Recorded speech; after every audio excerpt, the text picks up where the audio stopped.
Welcome to the first episode of Kistaria Narrated.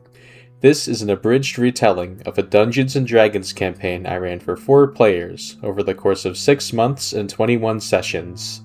Forged by an ancient pact between humans, dwarves, and orcish tribes, the Kistarian Empire was the largest authority in the world. It stretched across the entire continent of Therethia and continued to expand overseas. Though the Empire wasn't very technologically advanced, critically lacking gunpowder, its superiority of the arcane arts made it a force to be reckoned with. Backed by a powerful legion of battle mages, it warred with the distant continent of Cambria to claim territory and obedience through force or surrender. Before setting its sights across the sea, the Kistarian Empire enforced its dominion on all of Therethia. Races whose land had been annexed by the Empire hardly knew their own culture, since their way of living had been erased and replaced with what the Emperor deemed appropriate. The lands that many called home have likely been a part of the Empire since before they were born, a fact that many citizens of the Empire secretly lamented. Magic was highly revered within the Empire, and knowing how to use it was one of the only methods of upward class mobility. Every year, up-and-coming spellcasters were scouted and recruited by one of the Empire's numerous magic academies. A new batch of students had just been accepted into the Kistarian Royal Magic Academy, the newest arcane institution in the Empire. Eager to enhance their magic prowess, the new pupils flocked to the coastal city of Magekeep. That is where our story begins. A rickety old wagon churned along the narrow trail of Ranger's Pass. On either side there was nothing but a sea of giant pine trees. Though the sun had not yet risen, the forest was lush with fluttering birds singing the chorus of dawn. On mornings like these, when the air was ripe with fog and crisp with salty sea breeze, it felt as though anything was possible. On the wagon, 4 passengers were beginning to stir from their slumber. These were Rumani Clay, Chike Minuet, Dantalian Abduzal, and Gustave Henriksen. Rumani was a tiefling hexblade warlock, or at least that's what she seemed. In truth, she was born to a human father and Cambion mother, making her 1/4 devil. From a young age, she displayed innate eldritch power. As she grew, this power continued to awaken, much to the dismay of her father. Fearing what harm she may inadvertently cause, Rumani left her life on the farm. With her mother out of the picture, Rumani hoped the Academy could help her learn to control these powers and give her a chance to become a force for good despite her infernal origin. Chike was an Arakakra bard, soon to learn the ways of creation. His plumage resembled that of a mourning dove. As a noble from House Minuet, he'd grown up in the safety and comfort of Cloudhild. A free spirit, Chike decided to join some of his distant family members at the Academy to help him further weave art and magic together. He hoped to one day become a world-renowned minstrel and storyteller. Dantalian Abduzal was a tiefling shadow magic sorcerer. Born in Avernus as a child of a Cambion's mortal servants, Dantalian's life was rife with suffering. Seer, the master of the house, gave all his servants the dangerous task of maintaining his hellish estate. Malnutrition and exhaustion were common threats, but Dantalian knew that lagging behind meant death. Things came to a head at age 11, when Dantalian was cleaning a high window. She lost her footing on the ladder and fell down atop an armed mannequin, cutting her eye on its spear and becoming partially blind. Her parents knew she wouldn't last much longer in Seer's service, so they arranged for Dantalian to be smuggled out of Avernus. After much heartache, betrayal, and bloodshed, she was finally freed from the Hells. Now, 7 years later, Dantalian seeks to enhance her arcane prowess and one day rescue her parents from Seer's clutches. Gustave Henriksen was a human fighter, soon to become an eldritch knight. He belonged to the Henriksen lineage, a family of nobles famed for their immense magical prowess and contributions to the Kistarian war effort. Despite this, Gustave himself was rather unimpressive. As he lacked any control of magic save for casting a few cantrips, his family sent him away to Magekeep to hopefully become less of an embarrassment to the Henriksen name. Despite this group's varying origins and social class, each found themselves packed together in the back of this unimpressive wagon. Subjecting nobles to the same conditions as common folk was unheard of in the Empire, yet this was the transportation the Academy mandated. Perhaps this was some kind of test, or a cost-cutting measure, or... A firebolt shot out from the woods, scorching the ground just in front of the wagon. The horse reared and snapped its reins before galloping off into the foliage. 4 suited men surrounded the wagon, each brandishing a brass knuckle. Their leader, a man clad in scarlet robes, smiled as he approached. He clutched a magic rod, still smoking from the tip. Another year, another set of Academy students to re-educate. On behalf of the Brazen Fist Mafia, I welcome you to Magekeep. What do you say we get off on the right foot? You mages have lived so high and mighty for long enough. Bet you never looked down and saw how those without magic get along. I say it's time we turn the tables. The man raised his fist, showing off an odd golden ring that wrapped around 2 of his fingers. Don't you sweat it. I know just how to make things right. A donation. All I need you for to do is cast a spell into this ring, and we'll send you on your way. The party wasn't being extorted for gold, but for magic. Rumani, curious about the demand, was the first to speak. She asked the robed man what he planned to do with their spells. The capo was working on reverse engineering spellcasting, see? That's how we manufactured this wand of firebolts. All we want is to make magic more accessible for common folk. Dantalion was next to act. Oh, you want a spell? I'll give you a spell. She raised her arm and began twirling her wrist, prepared to cast a sleeping spell on the mafiosos.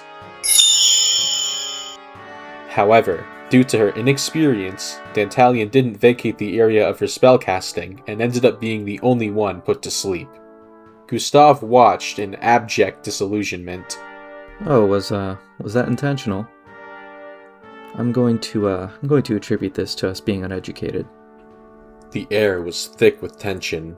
The mafiosos realized what Dantalion tried to do and were growing impatient.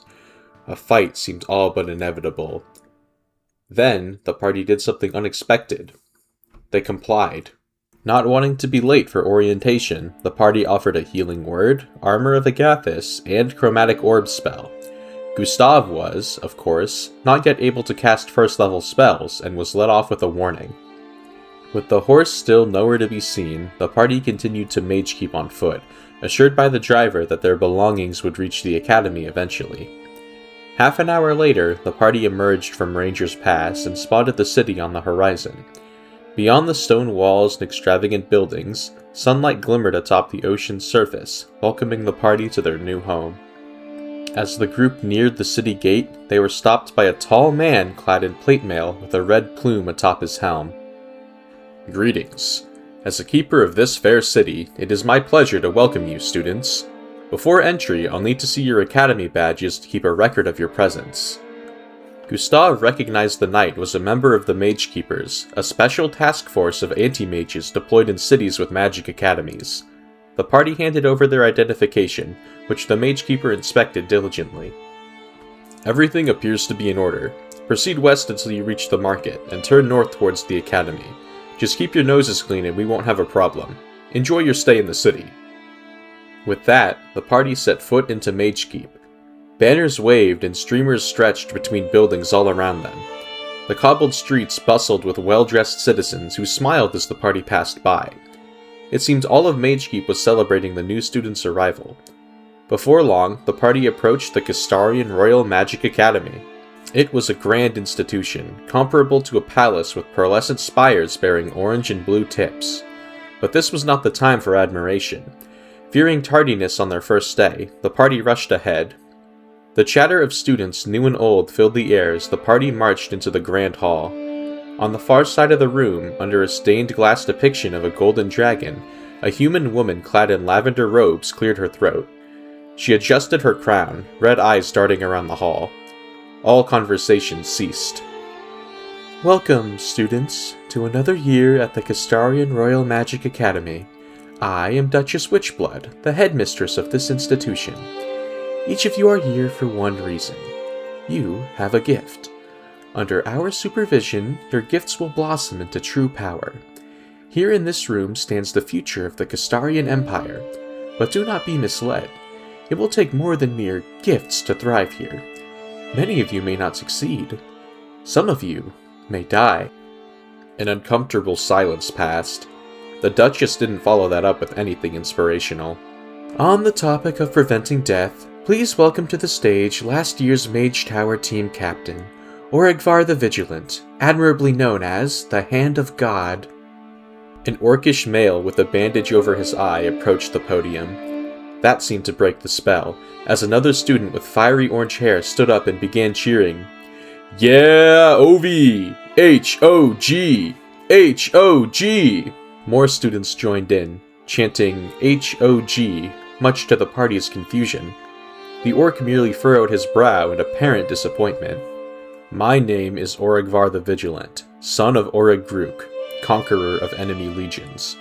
As the chief of the Hall Monitors Association, your safety is my prime directive. You may have heard rumors of the dungeon sprawling beneath Magekeep. I would like you to understand that, under no circumstances, should you enter them. Its malice deflects divination magic, preventing the Academy from coming to your aid if you are in danger. Just last year, 2 bodies were recovered from the dungeons here at the Academy. One belonged to Liana Terrace, a noble who went missing 2 years ago. The other belonged to my dorm mate and personal friend, Valis Hamidi. His words hung heavy in the air, putting an end to the chanting. I know many of you will not heed this warning. The allure of treasure and power will lead you down a treacherous path. So instead, I ask this. Before you enter the dungeons, inform someone on the outside of your whereabouts. If they notice you've been gone for too long, they may be able to alert a faculty member. This could very well be the difference between life and death. The Duchess politely clasped her hands together. Thank you, Oregvar, for that inspiring message. Perhaps your acquaintance Mr. Lammergeier would like to add something. An Arakakra resembling a bearded vulture with golden spectacles on his beak was next to the stage. Chike recognized this was his younger cousin, Dar'Vo, but something was off. He looked nothing like Chike remembered. He was thin, almost skeletal, and the glint in his eyes had been completely subdued. As he spoke, Dar'Vo's mind seemed to be somewhere else entirely. There will come a time when your back is pressed against the wall, a time you must choose between doing what is right and what is safe. Choose wisely. Gustave pondered that question silently. It's safe, totally. As did Rumani. What's right? Duchess Witchblood merely clasped her palms together again. Thank you, Mr. Lammergeier, for that foreboding message. You may each take your seats. Now, you may have heard some rumors going around. Rumors that I will be stepping down as your headmistress. I am here to put those rumors to rest, by confirming that they are completely true. The crowd let out a gasp. I, Duchess Witchblood, hereby relinquish my position as headmistress of the Kistarian Royal Magic Academy to my nephew, Magic Master Grimslock. I trust you will all show him the same respect and diligence as you have shown me. A suited man with pale skin and similarly red eyes approached behind her. He kneeled.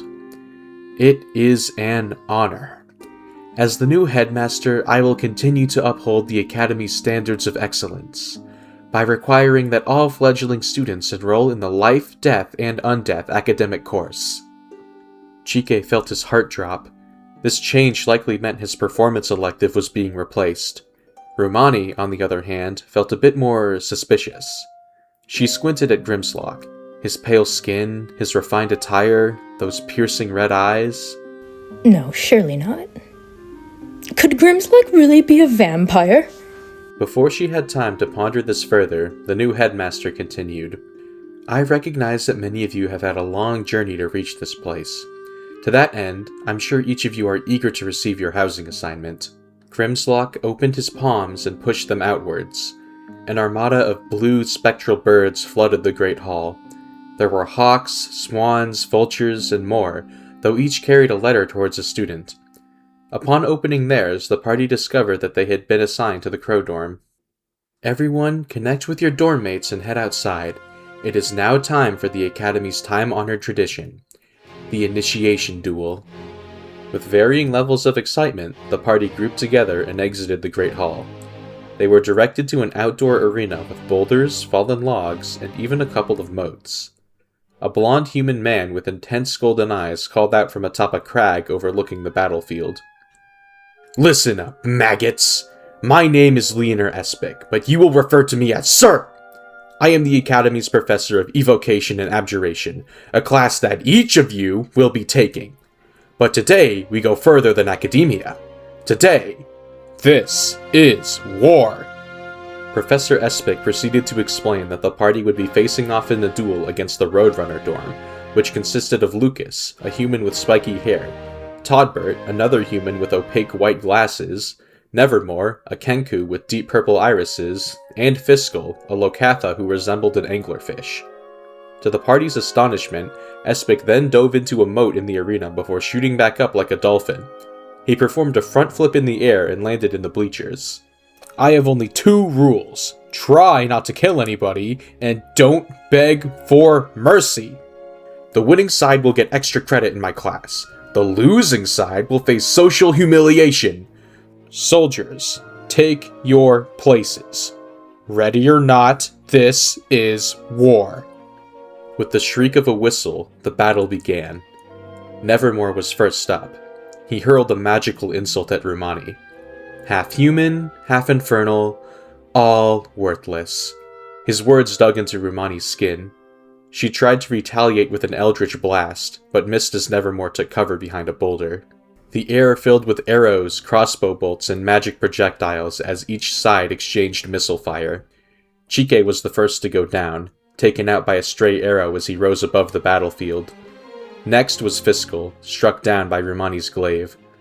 Unfortunately, she didn't notice Lucas charging in behind her and was crushed by the weight of his armor when he tackled her to the ground. As he got back up, Dantalion pounced on him from a tree with shocking grasp, taking Lucas out before she succumbed to the fall.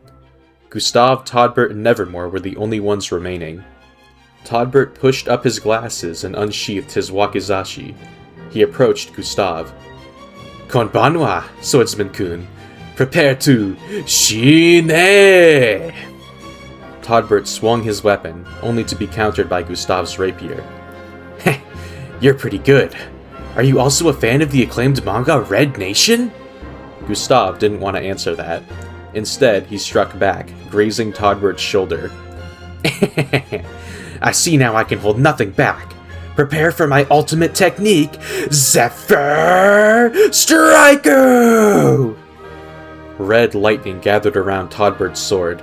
Before Gustave could even blink, Todbert was already behind him, sheathing his blade. Gustave pressed his hand to his chest and inspected it. His palm was covered with blood. You've gotta be fucking kidding. With that, he fell to his knees. The Crow Dorm had been defeated. Professor Espic applauded the show. "And it's over. Roadrunner Dorm takes home the victory, extra credit, honor, prestige, and social validation." One by one, students from each side returned to their feet. Lucas walked over to Rumani, who still hadn't recovered. "Hey, Teach? This girl isn't moving." Professor Espic sprinted beside him. "Oh shit. Breathe, son, breathe! I can't have a student death on my record already!" He began performing chest compressions, to no avail. A hellish portal opened up behind Espic, and from it stepped a red-skinned tiefling with white hair. He wore an unamused expression.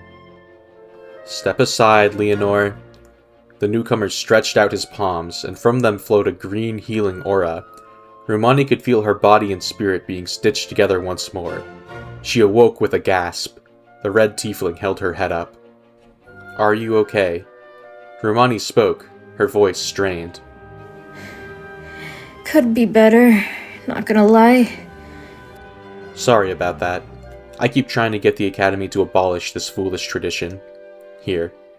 He handed Rumani a fistful of good berries, which she promptly began snacking on. The red tiefling turned back to Professor Espic. "Leonor, the students haven't signed their life assurance consent forms yet. That means the diamonds used to revive her are coming out of your paycheck." Espic grit his teeth. "Shit! Alright, students, orientation is over. Return to your dorms for the day. Dismissed." As the party gathered to leave, Lucas approached Rumani. Hey, my bad. My mom told me not to hit women, but I'm something of a rebel. Rumani crossed her arms and turned away. You must disappoint her greatly.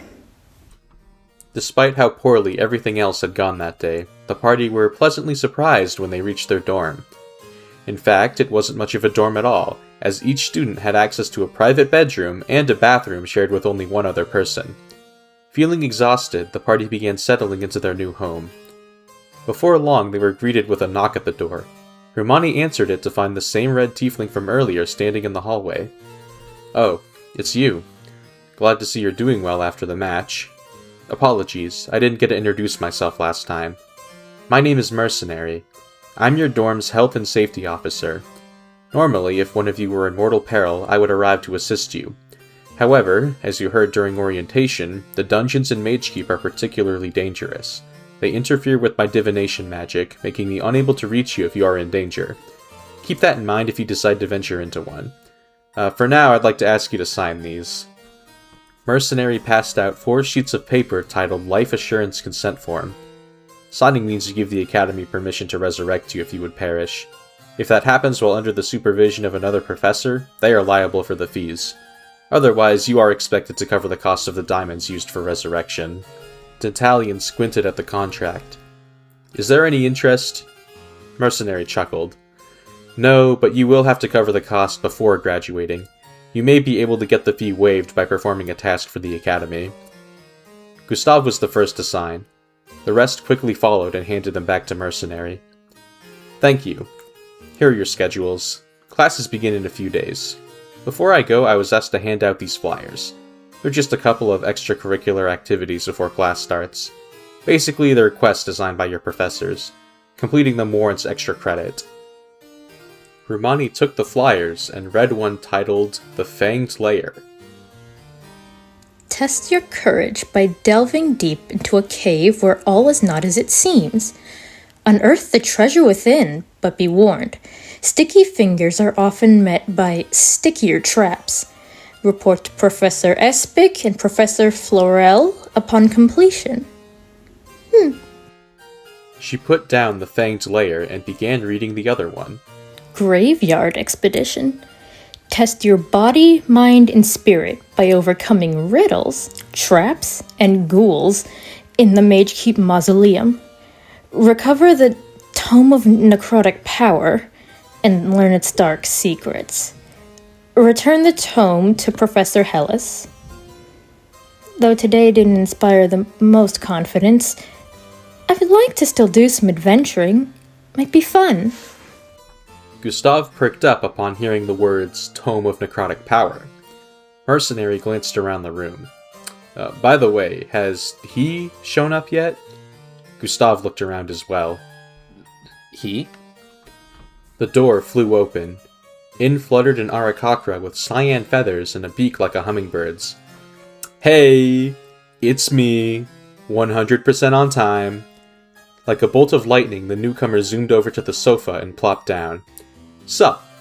I'm Izzy, but you could call me Big Iz, cause I'm totally chill like that. Anyway, I'm your guys' student, He snapped a few times, trying to remember. Master. Student Master. Mercenary sighed. It's Mentor. Dantalion crossed her arms. I ain't calling you Master. Izzy giggled. I understand. I just have to earn your respect first. Anyway, it's my job to keep an eye on you while you're here. Arguments? Let me settle them. Going on an off-campus expedition? I'll come too. Need tutoring? You should probably go ask someone else. I'm really passionate about education and stuff, and I'm definitely not only doing this because I need extra credit. The party was speechless, to say the least. Having an upperclassman to help them through their first year seemed advantageous, but did it have to be this guy? Anyways, I'm gonna bounce. Come find me if you need anything. I'm over in Vulture dorm. Also, I will probably be asleep until 1 p.m. See you later, cronies. Get it? Because you're the crow dorm? You get it. And with that, Izzy zipped out of the room, leaving a trail of electric sparks behind him. Mercenary shook his head and wished the party a pleasant evening before taking his leave. Now that they were alone, the party decided to examine their new class schedule. In total, there were 4 lectures: Intro to Artifice with Professor Dimbleton, Life, Death, and Undeath with Professor Hellis, War, Magic, and Tactics with Professor Espic, and finally, Martial and Self-Defense with Professor Florel. It seemed the party had a lot to look forward to, or dread, depending on one's disposition. Still shaken from the orientation duel, the party decided to turn in for the night and preserve their strength for the trials of tomorrow. End of Episode 1. Thank you for listening. If you'd like to embark on a D&D journey like this one, consider visiting my page on startplaying.games. At the time of this recording, I'm waiting for my GM application to be approved, so it'll be posted in the description once it's available. I'm going to start running one-shots with plans of listing longer campaigns later on, so I'd love to see you at my table. Until next time, never stop adventuring.